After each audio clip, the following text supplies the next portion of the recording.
नारी शक्ति पर विशेष सत्र। दरअसल भोपाल में मुख्यमंत्री निवास स्थित समत्व भवन में आज बीजेपी विधायक दल की विशेष बैठक हुई। बैठक की अध्यक्षता मुख्यमंत्री डॉक्टर मोहन यादव ने की। बैठक में प्रदेश अध्यक्ष हेमंत खंडेलवाल, उप मुख्यमंत्री जगदीश देवड़ा और कैलाश विजयवर्गीय सहित कई विधायक मौजूद रहे।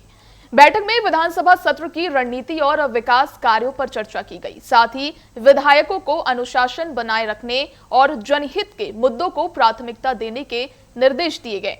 सीएम ने कहा कि सरकार की योजनाओं का लाभ अंतिम व्यक्ति तक पहुंचना ही प्राथमिकता है। वहीं विशेष सत्र को लेकर विपक्ष को घेरने की रणनीति पर भी मंथन हुआ। आज इसी पर मध्य प्रदेश में बात करेंगे, जहां बीजेपी विधायक दल की विशेष बैठक आज बुलाई गई, जहां मुख्यमंत्री डॉक्टर मोहन यादव ने ये पूरी बैठक ली। वहीं उन्होंने अध्यक्षता की इस बैठक की। उप मुख्यमंत्री जगदीश देवड़ा और कैलाश विजयवर्गीय इस बैठक में शामिल हुए हैं। इस पर और अधिक जानकारी के लिए संवाददाता गब्बर सिंह ठाकुर हमारे साथ जुड़ चुके हैं। गब्बर, इस बैठक में डॉक्टर मोहन यादव ने विधायकों को अनुशासन को लेकर क्या कुछ खास संदेश दिए हैं और क्या कुछ इस बैठक में बातचीत हुई है, क्या कुछ जानकारी है आपके पास? जी बिल्कुल, देखिए आपको बता दें कि मुख्यमंत्री निवास में जो बैठक हुई, उस बैठक में कहा जाए कि जो अपने विधायक हैं और मंत्री हैं, उनके लिए अनुशासन के साथ साथ में अनुशासन की तो बात कही ही गई है कि आप अनुशासन में रहें और अनुशासन के साथ ही अपना काम करें। साथ ही ये भी रणनीति बनाई गई थी कि जो विधानसभा में आज विशेष सत्र था, और विशेष सत्र था महिला आरक्षण को लेकर के, और इसको लेकर के ये रणनीति बनाई गई थी कि सभी विधायकों के लिए एक साथ में बात करनी है, साथ ही अपना जो पक्ष है वह भी मजबूत करना है। और बड़ी बात एक और है कि आज बीजेपी की जो महिलाएं हैं, विशेष तौर से चाहे वह प्रवक्ता हों या किसी और पद पर हों, काफी बीजेपी की महिलाएं भी यहाँ पर आई थी और उनके लिए भी काम दिया गया है। ये अंदर की बात है कि अंदर की बात से मुझे जानकारी लगी है कि जो जिसको मीडिया को जिन महिलाओं ने बाइट दी या बातचीत की है या जो वहाँ की गतिविधियां हैं, तो जिसको लेकर के जो महिला आरक्षण को लेकर के जो बातचीत की गई है कि कांग्रेस पर इल्जाम लगाया जा रहा है कि कांग्रेस चाहती नहीं है कि महिला आरक्षण लागू हो और सियासत करना चाहती है कांग्रेस महिलाओं पर। तो इसको लेकर के सबके लिए कहा जाए कि संगठन की तरफ से काम भी दिया गया है कि वह अपने पेज पर यानी सोशल मीडिया पर अपना वीडियो अपलोड करें इस बात को लेकर के। इधर दूसरी तरफ भी बात करें कि अगर नेता प्रतिपक्ष उमंग सिंगार की या विपक्ष ने भी अपनी रणनीति बनाई, विपक्ष ने भी बैठक की थी और वहां भी रणनीति बनाई गई थी कि नेता प्रतिपक्ष के सानिध्य में ही बात करनी है। और इधर अब जैसे ही विधानसभा की कार्यवाही शुरू हुई तो यही बात सामने आई कि जो परिसीमन की बात सामने आई। लेकिन जब परिसीमन की बात सामने आई, नेता प्रतिपक्ष उमंग सिंगार नाराज हो गए। उन्होंने कहा कि परिसीमन की आवश्यकता ही क्या है, आप तो आज से अभी से इसी वक्त से महिला आरक्षण लागू कर दीजिए। लेकिन चूंकि व्यवस्था दी गई असंधि से, लेकिन जब व्यवस्था दी गई और परिसीमन की बात आई, तब नेता प्रतिपक्ष ने विधानसभा अध्यक्ष से कहा कि आपने व्यवस्था तो दे दी है लेकिन परिसीमन की आवश्यकता नहीं है, आप जो महिला आरक्षण बिल है वो उसे लागू कीजिए। लेकिन इस बात को कहा गया कि नहीं, पहले परिसीमन किया जाएगा। तब विपक्ष नाराज हो गया और नेता प्रतिपक्ष उमंग सिंगार के नेतृत्व में जो भी विधायक हैं कांग्रेस के, विपक्ष के तमाम सभी बाहर आ गए, वॉकआउट कर दिया। इसके पहले भी आधा घंटे के लिए कहा जाए कि विधानसभा की कार्यवाही स्थगित की गई थी।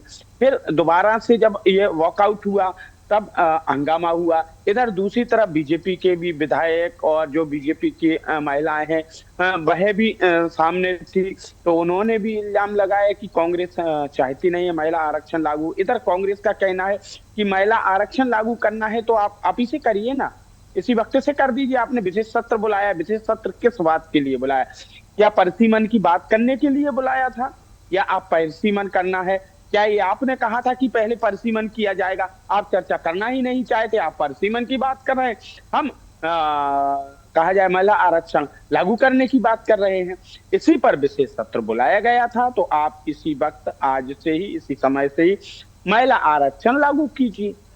लेकिन आप परिसीमन की बात कर रहे हैं, तो ये जो विवाद है ये मुझे नहीं लगता है कि ये सुलझ पाएगा।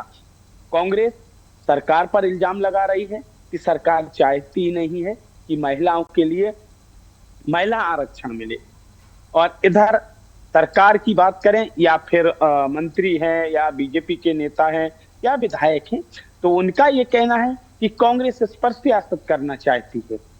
महिला बिल जो है, जो महिला आरक्षण लागू होना चाहिए, उसको वह चाहती नहीं है कांग्रेस कि महिला आरक्षण लागू हो। अब यहाँ पर एक दूसरे के पाले में ये गेंद फेंकी जा रही है, महिला आरक्षण की और परिसीमन की। लेकिन मुझे भी लगता है ये कि ये जो सियासत है, ये सियासत हमें लगता है ऐसे ही चलती रहेगी, और ना तो परिसीमन हो पाएगा और ना महिला बिल लागू हो पाएगा। अब दूसरी तरफ एक और चीज निकल के सामने आई, सचिन यादव है। सचिन यादव एक और कहानी लेकर के आ गए हैं, जो कि पूर्व मंत्री हैं और कांग्रेस के वर्तमान में विधायक हैं। वह ये कहानी लेके आ गए हैं कि महिलाओं के लिए 33%, ओबीसी महिलाओं के लिए 33% राजनीतिक भागीदारी मिलना चाहिए। अब इस पर एक और सियासत होने लगी। अभी आप महिला बिल की बात कर रहे थे, महिला आरक्षण लागू की बात करते, अब यहाँ ओबीसी के लिए, ओबीसी महिलाओं के लिए 33% राजनीतिक जगह मिलना चाहिए, आरक्षण मिलना चाहिए। ये उन्होंने एक और नई कहानी छेड़ दी है। तो अब इस पर भी सियासत, तो कुल मिला के कहा जाए कि जो गेंद है वो गेंद यूं घूम रही है, और कभी इस पाले में कांग्रेस डाल देती बीजेपी के, तो कभी बीजेपी डाल देती है कांग्रेस के। बीजेपी डालती है कि कांग्रेस चाहती नहीं है कि महिला आरक्षण लागू हो, और कांग्रेस ये डालती है पाले में गेंद बीजेपी के कि ये परिसीमन कर रहे हैं, ना कि इन्हें आरक्षण, महिला आरक्षण लागू करना चाहिए। अब कांग्रेस, बीजेपी का कहना है कि पहले परिसीमन होगा, उसके बाद में महिला आरक्षण लागू होगा। जब महिला आरक्षण लागू होगा तो कांग्रेस का ये कहना है कि फिर विशेष सत्र बुलाया किस लिए है? अगर आपको पहले परिसीमन करना था तो परिसीमन करते, आपने विशेष सत्र बुलाने की आवश्यकता नहीं थी। अब जब विशेष सत्र बुलाया है, आपने बुलाया है विशेष सत्र महिला आरक्षण पर चर्चा करने के लिए, तो आप वो लागू कीजिए, उस पर चर्चा कीजिए। तो कुल मिलाकर के उनका कहना है कि सरकार चर्चा करने से भाग रही है। इधर बीजेपी कहती है कि विपक्ष बात करने से कतरा रहा है, चर्चा करने से भाग रहा है, और हंगामा खड़ा करके जबरन में सियासत की जा रही है। जी देखिए गब्बर, ये जो हंगामा हुआ है, इन तमाम हंगामों के बीच में हेमंत खंडेलवाल, जगदीश देवड़ा और कैलाश विजयवर्गीय का कुछ बयान सामने आए, क्या कुछ कहा है उन्होंने? ऐसी कोई खबर सामने आई है? जी बिल्कुल, देखिए अभी तक तो फिलहाल में उन्होंने ऐसा कुछ नहीं कहा, ना ही कैलाश विजयवर्गीय ने कुछ कहा है, कोई बयान दिया है, ना बीजेपी के प्रदेश अध्यक्ष हेमंत खंडेलवाल ने बयान दिया है। अभी फिलहाल में इन लोगों का कोई ऐसा बयान नहीं आया है। जी चलिए गब्बर, ये जो अभी महिला आरक्षण की बात हो गई, मुख्यमंत्री ने कहा कि योजनाओं का लाभ अंतिम व्यक्ति तक भी पहुंचेगा। इसमें और भी कई योजनाओं की बात की गई है। इसके लिए जमीनी स्तर पर क्या कोई नई पहल या मॉनिटरिंग सिस्टम लागू करने की बात कही है मुख्यमंत्री द्वारा? जी बिल्कुल, देखिए जो आपने कहा कि सरकार की जो योजनाएं हैं, उन योजनाओं का लाभ हर व्यक्ति के लिए, यानी जो अंतिम पंक्ति दी जाती है, यानी हर व्यक्ति के लिए अब लाभ मिलना चाहिए। तो इसके लिए लगातार काम किया जा रहा है। अगर हम भोपाल की ही बात करें, तो भोपाल में कहा जाए कि जो कलेक्टर ने गाइडलाइन की है, और कलेक्टर ने कहा है कि जो गणना है, वो गणना का भी काम किया जाना चाहिए, और जो दोपहर में गणना होती थी वो दोपहर में नहीं, सुबह और शाम गणना होगी, और रात्रि 8 बजे तक के लिए कहा गया कि आप रात्रि 8 बजे तक काम करिए। इसी तरह से जो मध्य प्रदेश सरकार की योजनाएं हैं, उन योजनाओं पर निष्पक्षता से काम होना चाहिए। और इसके पहले आपको बता दें कि जब विधानसभा का बजट सत्र चल रहा था, इसके पहले, तब मुख्यमंत्री डॉक्टर मोहन यादव जी ने एक टीम गठित करके, और विधानसभा में जो अधिकारी कर्मचारी बड़े स्तर के, जो मझोले या बाबू कहते हैं, बीच के हैं, ये इन लोगों की मॉनिटरिंग कराई थी कि ये लोग टाइम से नहीं आते हैं, टाइम से के पहले भाग जाते हैं, क्योंकि जो योजनाएं हैं योजनाओं का जो लाभ है या जो योजना का काम होना चाहिए जमीनी स्तर पर, वो नहीं हो पाता है। वो अंतिम व्यक्ति तक उसका लाभ नहीं पहुंच पाता है और समय निकल जाता है।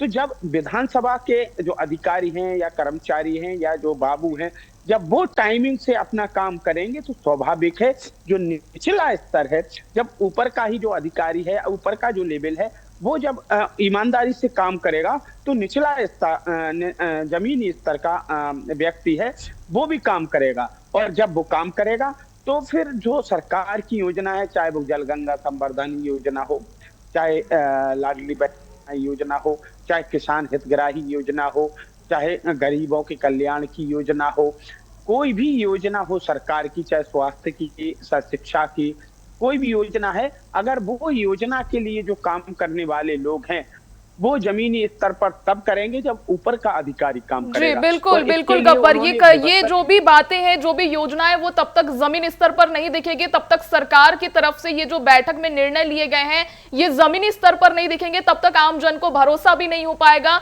कि आगे सरकार के द्वारा क्या कुछ कार्य किए गए हैं। बहुत शुक्रिया गब्बर जुड़ने के लिए। देखिए, भोपाल में मुख्यमंत्री निवास स्थित समत्व बैठक में आज बीजेपी विधायक दल की बैठक हुई है, जिसमें कई निर्णय लिए गए, कई योजनाएं लाई गई। अभी ये पता चलेगा कि ये जमीनी स्तर पर कितना कार्य करती है।